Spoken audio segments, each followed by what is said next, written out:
Hi, everybody. Here's our next episode, and we're reading a book called Dissent by Ruth Bader Ginsburg.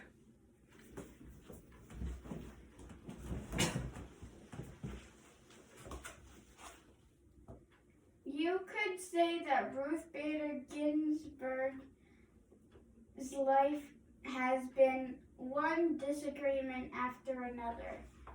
This is how Ruth Bader Ginsburg changed her life and ours.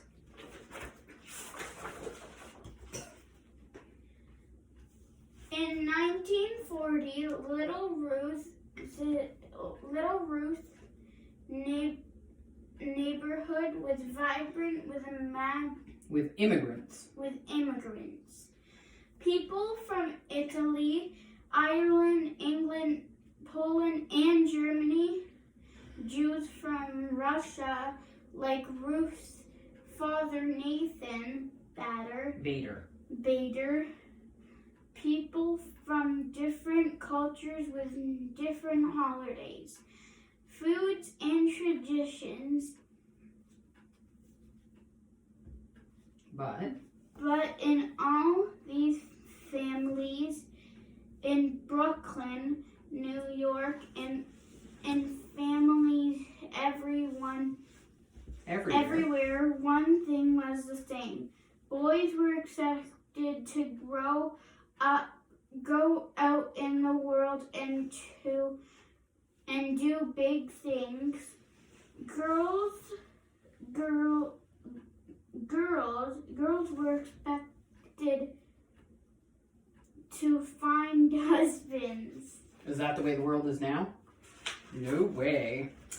Celia Amster Bader thought girls should also have the chance to make their mark on the world. So she took Ruth to the library. On the shelves were stories of girls and women who did big things. Ruth read about Nancy Drew, a girl detective. She discovered Amelia Earhart, a daring aviator. She learned of Athena, the goddess of Greek myths. Here were independent girls and women taking charge. Ruth read her way into the world. Around her, the sweet scent of books blended with savory aromas from the Chinese restaurant downstairs. Delicious! A girl could be anything that she wants. Sometimes Ruth and her parents took car trips out of the crowded city as they drove past a hotel in Pennsylvania. Ruth saw a sign. No dogs or Jews allowed. This is how it was in those days. Hotels, restaurants, even entire neighborhoods announcing, no colors, no Mexicans, whites only, no Jews. Ruth and her family were Jewish. This was prejudice, pure and simple. Now it was Ruth's turn to disagree. She disagreed by never forgetting how it felt to read such words. She never forgot the sting of someone being prejudiced. Do you know what prejudice is? So being like anti-black, anti-Jew, anti-anything else. Okay? In elementary school, Ruth was excellent in some classes and less excellent in others. Her favorites were English, history, and gym. In those, she did well, but then there was handwriting. Ruth was left-handed. Back then, teachers told left-handers they should try to write with their right hands. Ruth's right-handed penmanship was so bad she earned a D on her penmanship test. She cried. Aww. Then she protested. Ruth protested by writing with her left hand from that day forward, and it turned out that she had quite nice handwriting. Ruth also had a little problem with sewing and cooking. These were her least favorite classes, but girls had to take them. Boys took shop, where they worked with saws and other tools. She wanted to take shop. She wanted to handle a saw. She didn't get what she wanted. It may have been unfair to girls and to boys, but Ruth was learning that sometimes life is like that. Ruth loved music, especially loved opera and music class. She lifted her voice in song. This time it was Ruth's music teacher who objected. Gently. Ruth simply could not carry a tune. The teacher asked Ruth not to sing out loud in the chorus. Ruth kept on singing in the shower and in her dreams. She continued to adore opera too. By the time Ruth was in high school, friends and teachers knew what an outstanding student, baton twirler, cello player, and newspaper editor she was. As graduation approached, Ruth was chosen to make a speech at the ceremony, but she had been keeping a big secret. Her mother was terribly sick, and the day before graduation, Celia Bader died. It's very sad. Oh. There was no agreeing with this. There was no disagreeing. This simply was. This simply was. This simply was.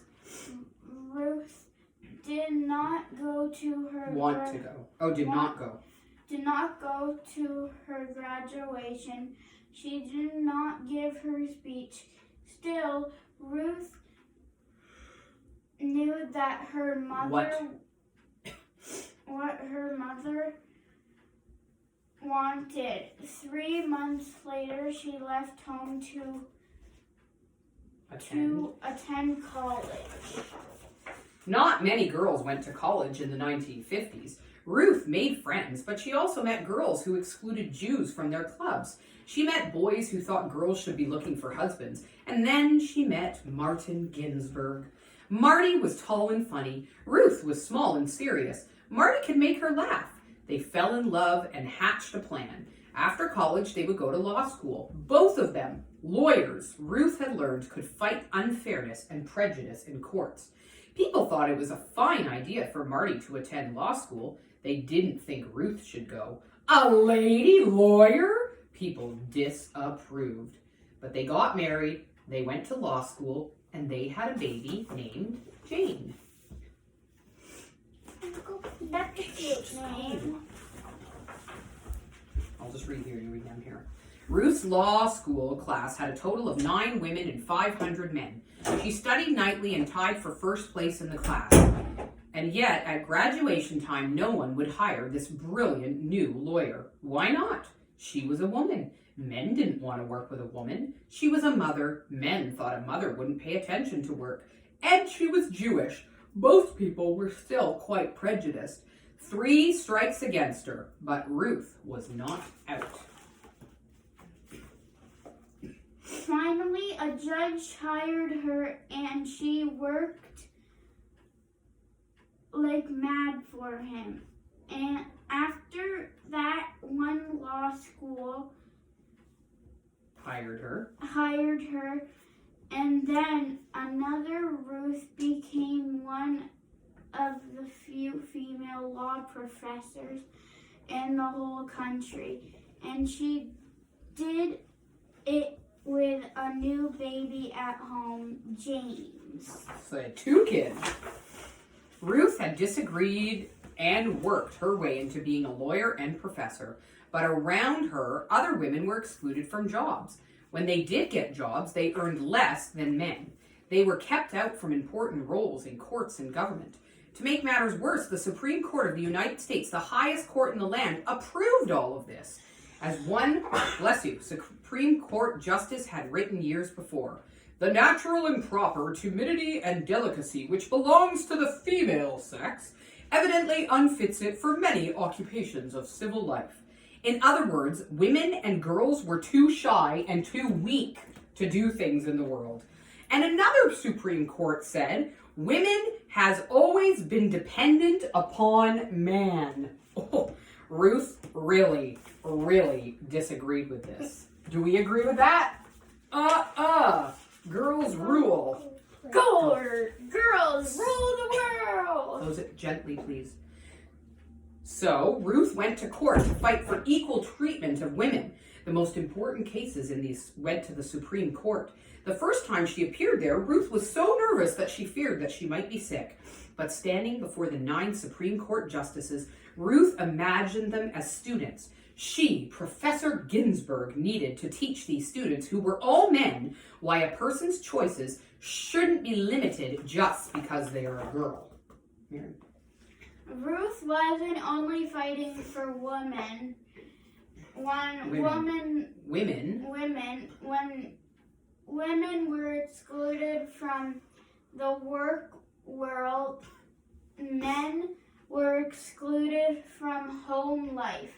Why shouldn't a father stay home to care for his children and cook the meals? Why shouldn't his wife run a business? These were fresh ideas in the 1970s.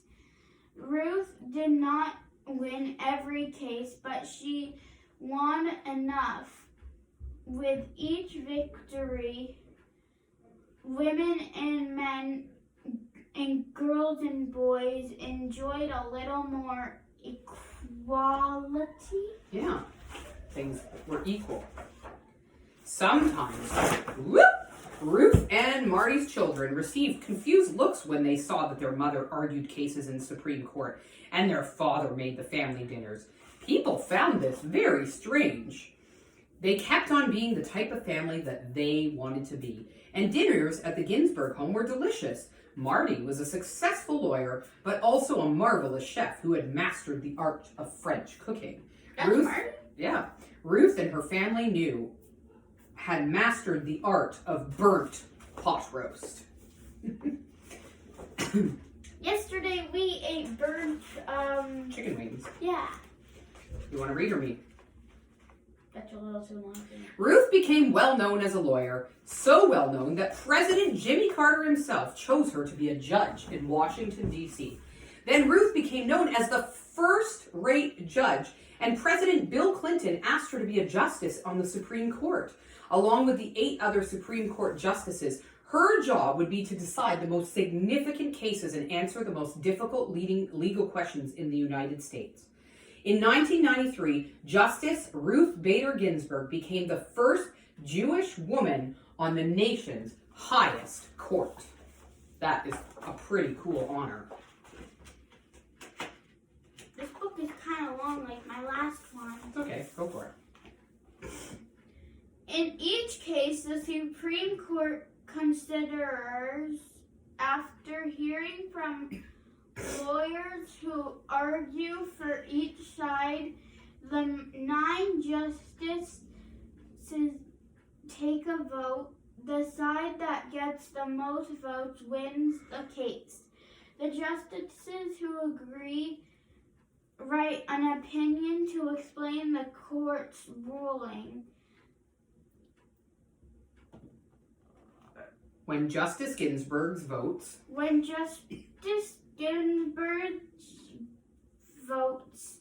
with the winning side, she wears a special lace collar over her robe. But many times when the Supreme Court announces a decision, Justice Ginsburg disagrees. I dissent, she says, and she writes down her own opinion explaining why. Plus, she wears a different collar just for dissenting. So dissenting is like saying, I disagree. I dissent. Justice Ginsburg says when the court wouldn't help women or African Americans or immigrants who had been treated unfairly at work. I dissent when the court rejected a law meant to protect the right of all citizens vote no matter what their skin color. I dissent when the court said no to schools that offered African Americans a better chance to go to college. Justice Ginsburg can be very convincing. In one dissent, she explained why the court was wrong to rule against women workers who were fighting to get paid the same as men. Congress and the president agreed with her and passed a law to undo the court's ruling. She really fought for all human rights. She's a pretty cool woman. She just passed away recently. That's probably why they made this book. Justice Ginsburg has disagreed most often with the legal views of Justice Antonio Scalia, but they didn't just complain. They shared their conflicting ideas, each pointed out the weaknesses of the other's arguments, and after the opinions were written, the two justices had fun with each other. They didn't let disagreements in law get in the way of their long-standing friendship. Look, they went parachuting together, they took trips together. So just because you disagree with someone doesn't mean you can't be friends. Justice Ginsburg is now the oldest member of the Supreme Court, or at least she was. Some people have said that she should quit because of her age. Justice Ginsburg begs to differ. She works as hard as ever. She exercises in the gym. She never misses a day in the court. She attends the opera, gives speeches, and travels. Many have cheered Justice Ginsburg for her persistence and independence. They've called her a rock star, a queen, a goddess, and a hero. Of course, Ruth Bader Ginsburg isn't a rock star, a queen, or a goddess, but to many, she is a hero. She made change happen, and she changed minds. She cleared a path for people to follow in her footsteps, girls in college, women in law school, and everyone who wants to be treated without prejudice. Her voice may not carry a tune, but it sings out equality. Step by step, she has made a difference. One disagreement after another. Thanks for listening, everyone. I hope you enjoyed that. But they made this book because she did die recently. Yeah, but she is quite the hero for all mankind and especially for women's rights. I'm pretty sure everyone who knew her could be sad. Yeah. Bye, everyone.